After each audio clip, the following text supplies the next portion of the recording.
I would just love for the media to get back to the truth and actually reporting what's happening on the ground. And I would just love for people to feel comfortable enough to speak up and share their personal experiences, because a lot of parenting and making decisions for your children, which can affect the whole rest of their lives, are about the village in which you live. So whether that's your work colleagues or your family or your friends, you discuss those important decisions with the people surrounding you. And if you can't be honest and open with the people surrounding you out of fear of saying something wrong or being judged or being discriminated against, then that to me takes away what is the value in raising our future generation of children who deserve to have the best decisions made for them at the time.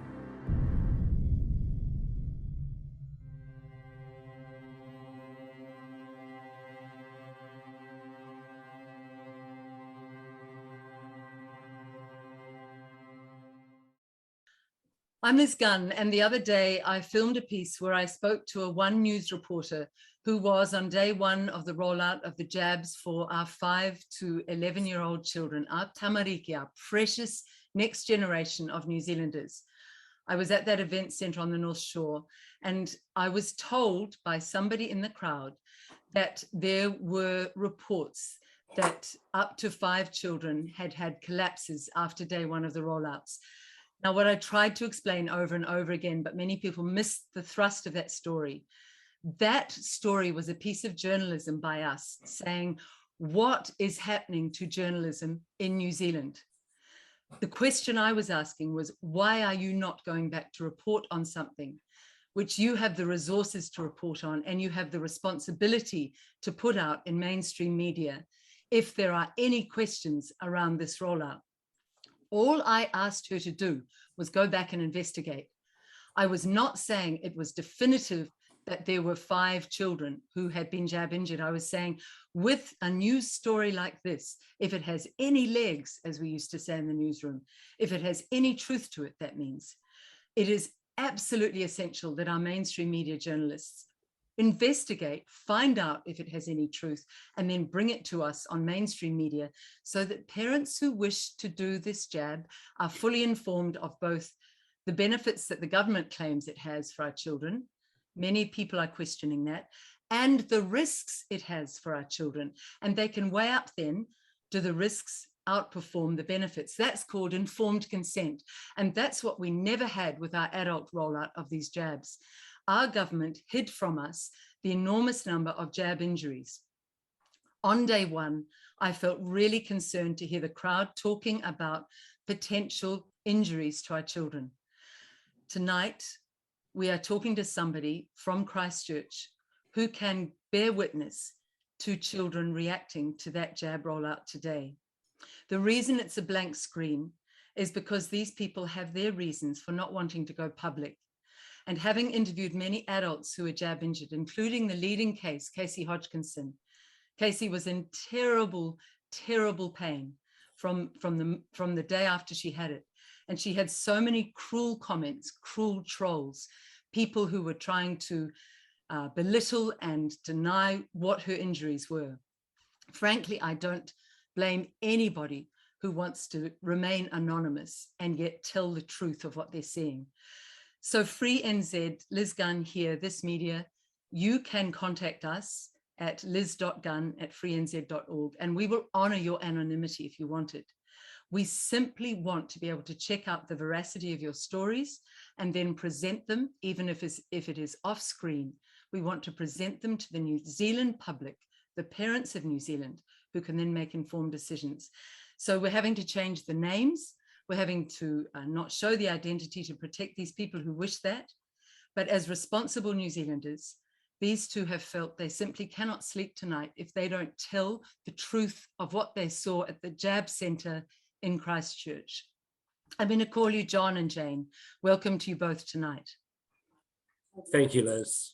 So, John, I would like you to tell me, I don't need to know the details of the child that you took or anything about that. I just want you to take us into walking towards that jab centre in Christchurch, to name the centre if you are okay with that, because I believe there would be many other people who are there today who, if they know their anonymity will be guarded, may contact us and verify this story you're about to tell us. So you're walking towards the jab centre in what part of Christchurch, John? So on the east side of Christchurch, Liz, is all I'm really willing to say. That's fine. That's enough. So as you approach the steps with this child, what happened? What did you see? So as we walk around the corner up to the centre, just as we walk around the corner, a young boy's just thrown up all over the front steps as we walk in. How did his mother react? Was she panicked, or father, whoever was with the child? So they were all straight away in a corner by the door. And I didn't think too much of this at the time, because there's 100 reasons a child can throw up. It could have been food poisoning. It could have been anything. I can understand that. So you walked past and you went into the waiting area. Yes, so we carried on in, and I got my daughter's card and we went and sat down. There was a 30-minute wait to get the vaccine. How many people were in that waiting room at the time? I would estimate about 40 people all up were in that room. And then what happened while you were waiting during that 30-minute wait? So we'd been sitting there 10 or 15 minutes, and I was on my phone reading through stuff, actually. But and suddenly there was movement on the other side of the room that made me look up from my phone, and there was a wee girl lying on the floor convulsing. Convulsing, can you explain that a little bit more? Because that's something that Casey Hodgkinson had, certainly from the day after. What was happening? Was it quite a violent movement in her body, or was it more tics, more shaking? So it was like she was on the floor on her side, shaking, is all I can describe it as. And she was in the post-vaccination waiting part of the area. And what was the reaction of the parents as that happened? Was there panic, or did they just calmly call for nurses and doctors to help? What happened? So I didn't see the mother say anything, but instantly there were 3 to 4 people that ran across the room and were around her. And at that point, I just stood up with my daughter and we left. So before you left, what about the other people in the waiting area? Was there a sort of shiver of reaction around the room, or were people numbed off and not reacting? What was going on with the others who were witnessing this? So I can only base it on a few seconds before I left, but it seemed, I guess, numb's fairly fair. People just didn't react. I don't understand why. And have you tried to put this story out at all? Have you tried to share this story, and have you had anyone give feedback, if you have, or any reactions? Yeah, so I have made a post on social media, and I think it has been shared quite a lot and quite a few reactions. And why I asked that was, did anybody else from that room acknowledge the truth of what you were saying? Because you would think with a number of people, up to 40 people in a waiting area, there would be others who would have that weighing on their conscience tonight, having seen that, who would be thinking, should I share that? Should I talk about that? Should that be in the news? Well, of course it should be in the news. It happened. Absolutely. But do you think there were other people in that waiting room who might have seen your post, who might have acknowledged that on your post? Have you had any acknowledgements of people saying, yes, I back you up, that was the truth? No, not one person. And I believe quite a lot of people may have actually seen it by now. And it's extraordinary. That is extraordinary, that silence. Jane, I wanted to turn to you and say, what was your reaction when John came home today? What did you feel first? A little bit shocked, but I think more concerned about the places in which he had shared the information that instantly removed it, which I appreciate is about fear, but it concerns me that groups that we are part of, we're engaged in our community, and groups feel that they have the right to remove an honest post from a general member of the public sharing a concern. John actually called me immediately and told me what had happened, because it was so concerning to him. And I was just relieved that he walked away with our daughter, because that is not I guess it makes me a little scared. Absolutely. And this is where the confusion comes, because this tendency now in New Zealand to censor the truth, which has been filtering down from this government, which is heavily censoring responsible pages like Linda Wharton's The Health Forum, or New Zealand doctors speaking out with science, or even our Free NZ posts they try to censor. It's really frightening for people, and we can't have our society in turn censoring each other. If that happens, where will we ever find the truth of what's going on? So I can understand your reaction. What overall do you think this government should do, given that there are clearly now some signs that this rollout is not going as safely and effectively as this Prime Minister would have New Zealanders believe? What's your feeling, Jane, as a mother? I just, I'm neither, while I openly admit I'm double vaccinated myself, I have my own reasons for that. I'm neither pro nor against COVID vaccination as a whole. I just feel that people have the right to be informed. When we take our children to get meningococcal immunizations, all of the pros and cons are laid out in front of you. All of the possible adverse reactions are laid out in front of you when you make that decision. When you go to get a tetanus shot, again, all the pros and cons are laid out in front of you. And so while everybody has the right, I believe, or should have the right to make that decision for themselves, they need to be able to make that decision with all of the information at hand, so that if they are choosing, if there are dangerous reactions, they are choosing to make that decision based on having the facts and knowing that they've weighed up the pros and cons and they've made that decision for themselves. And I believe it's highly possible that in any year, there are a number of children having similar reactions to other vaccinations, but it's not, I believe that at the moment there are a bulk number of children being vaccinated at one time. And so those reactions may seem extreme or larger than usual.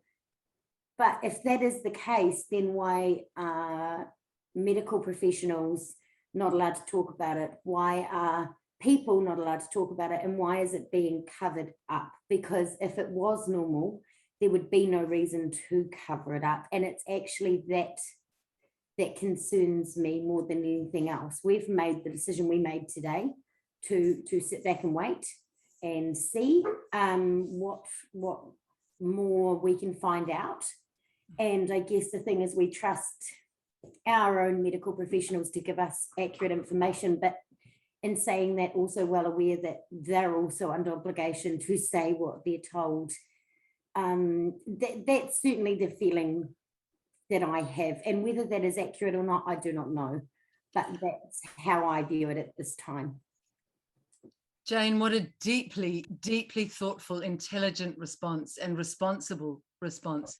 But your idea of wait and see while we see what happens now, will the media pick this story up? That's the big one. And if they do, will the government be honest with the people? John, do you feel in your heart what Jane was saying is right, that it's the cover-up that is the most concerning part? Well, the most concerning part is that any of our children who are healthy now could be injured. But the second most concerning part is the cover-up by media and politicians. What do you feel of that, John? Well, I feel just like my wife, really. I mean, what's happened? Where's it gone wrong? And there may be underlying conditions for those children. We don't know, and we won't know. But if there are, then why is the media not saying this happened, but this is why? Yes, we should be hiding from it. And the GPs or medical professionals of any description should feel like they can say, I don't think your health is fit to get this vaccination for whatever reason, and they should feel comfortable to say that, for knowing their patient, knowing their past and their circumstances, should feel comfortable to say that. And I guess my concern is that they don't. I would love from this that other people feel brave, as you two have been, and it is brave what you're doing, to reach out so we can tell their stories. If there are any other stories of jab injured reactions, children, from this rollout from the last few days, please contact us. What would you both love from what you're doing, which I regard as a deep service to all New Zealanders who need to make an informed decision, as you said, Jane? What would you like, John, from doing this, reporting this? I would just love for the media to get back to the truth and actually reporting what's happening on the ground. And I would just love for people to feel comfortable enough to speak up and share their personal experiences, because a lot of parenting and making decisions for your children, which can affect the whole rest of their lives, are about the village in which you live. So whether that's your work colleagues or your family or your friends, you discuss those important decisions with the people surrounding you. And if you can't be honest and open with the people surrounding you out of fear of saying something wrong or being judged or being discriminated against, then that, to me, takes away what is the value in raising our future generation of children who deserve to have the best decisions made for them at the time. John, I can only say you have an extraordinary wife. Oh, I love her very much. What an extraordinary articulation of what really matters. And Jane, you equally have an extraordinary husband. He's been brave and fearless and has honoured all New Zealanders in doing this today and reporting what he saw. Jane, you must be very proud of him tonight. Absolutely, but every day. You're a wonderful, wonderful couple of New Zealanders. And my wish too, I would add to both of yours, is that we get back to treating each other with deep respect. We don't need to abuse one another. We simply need to be curious. We need to find the stories. We need to listen, and we need to honor them. Thank you so much for what you've done. And I can tell any other Kiwis who wish to have your stories heard, you will be deeply honored with whatever respect you need, with whatever anonymity you need. We just want to help New Zealanders hear the full story. Thank you both, John and Jane from Christchurch, and please contact us if you saw what John reported. Please back that up today. Thank you. Thank you, Liz. Thanks.